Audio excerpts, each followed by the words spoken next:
Hi everyone, this is Cooking with Kurt. Today, my husband Donald and I are going to show you how to make kare-kare, the iconic Filipino dish featuring a savory peanut sauce. This version of kare-kare is shellfish-free. Since Kurt's allergic to shellfish. Exactly, we don't make things we can't eat, and we'll also be using a Dutch oven to braise the oxtail and make it soft and falling off the bone. To start, take a small bowl, add in half a cup of annatto seeds and 1 cup of boiling water. Mix it around to ensure the annatto seeds are thoroughly soaked. Cover with plastic wrap and set this aside at room temperature and let it soak for 2 hours minimum, or you can even leave it overnight. Take a medium-sized skillet, add in a 1/4 cup of glutinous rice, also called sticky rice, and toast it over medium heat. Stir it while heating to evenly brown the grains on all sides. When the rice grains are browned, transfer to a clean bowl and let it cool to room temperature. In the same skillet, add in half a cup of unsalted peanuts. Like with the rice, stir it over medium heat to lightly toast all sides. Transfer to a clean bowl and let it cool to room temperature. When the rice is cooled, grind it up in a spice grinder, coffee grinder, or NutriBullet till it's very fine.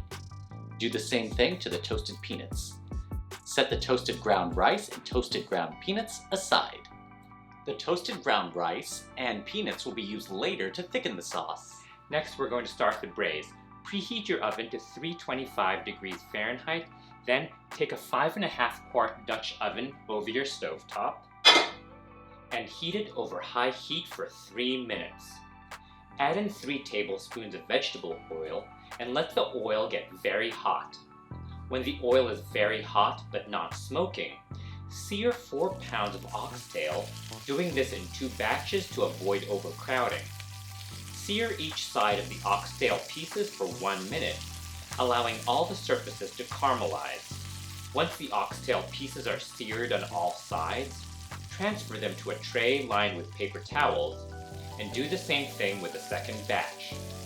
Set these aside to drain on paper towels. When all the meat is seared, turn the flame down to medium.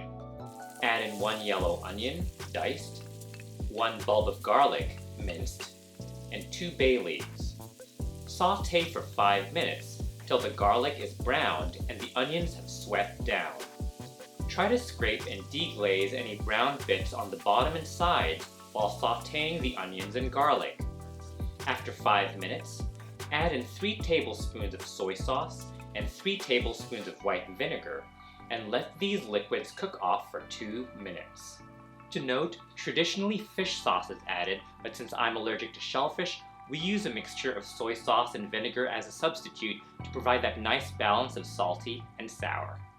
When the liquids have cooked off for 2 minutes, add in 8 cups of low-sodium beef broth and bring to a boil. Once the liquid is simmering, add the seared pieces of oxtail back into the pot, making sure all the pieces are submerged in the braising liquid. Cover tightly with the Dutch oven lid. Transfer the Dutch oven into the preheated oven, close the oven door, and let the oxtail braise in the oven at 325 degrees Fahrenheit for 3 hours. About an hour before the 3-hour braising period is done, prep the vegetables to be served on the side. Set up a steamer for the vegetables. When the water is boiling, steam 2 thin eggplants that have been chopped into 1-inch pieces for 8 minutes. Remove from the steamer and set aside. In the same steamer, add in 12 ounces of green beans and steam for 5 minutes. Remove from the steamer and set aside. In the same steamer, add in 2 bunches of baby bok choy and steam for 3 minutes. Remove from the steamer and set aside. After 3 hours of braising the oxtail, remove it from the oven, remove the lid, and let the oxtail rest in their juices for 10 minutes. Remove the oxtail from the braising liquids onto a clean tray and set them aside.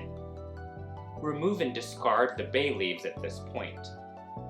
Into the pot with the braising liquid, add in the toasted ground rice, toasted ground peanuts, 3 tablespoons of dark brown sugar, and using a fine mesh sieve, strain the annatto water into the pot without adding the annatto seeds.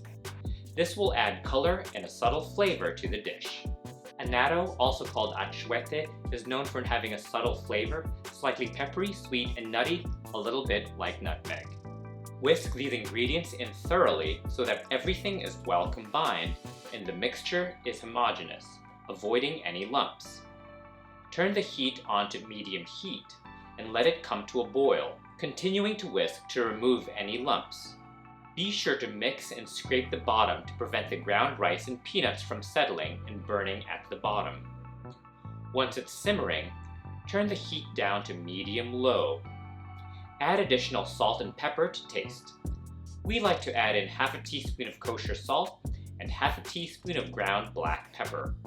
Mix these in until well combined. Simmer on medium-low for 15 minutes to thicken the sauce a bit.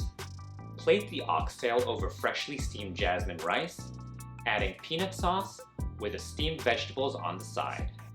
Ang sarap. Yum. So good. The meat falls off the bone. And I love the savory peanut sauce. Delicious. As you can see, my mom is visiting us from the Philippines. Mama, what do you think? Our kare-kare get your stamp of approval? Napakasarap. It's perfect. Oh. Thank you all so much for watching. Please let us know in the comment section below if you're planning to make this kare-kare. Send us pictures of your dishes on Facebook, Instagram, and TikTok. Links below. And if you like this video, don't forget to give us a thumbs up and subscribe to Cooking with Kurt. And don't forget to click on the bell so you get notified when we post new cooking videos. And for our written recipes and more, be sure to check out cookingwithkurt.com. Maraming Salamat.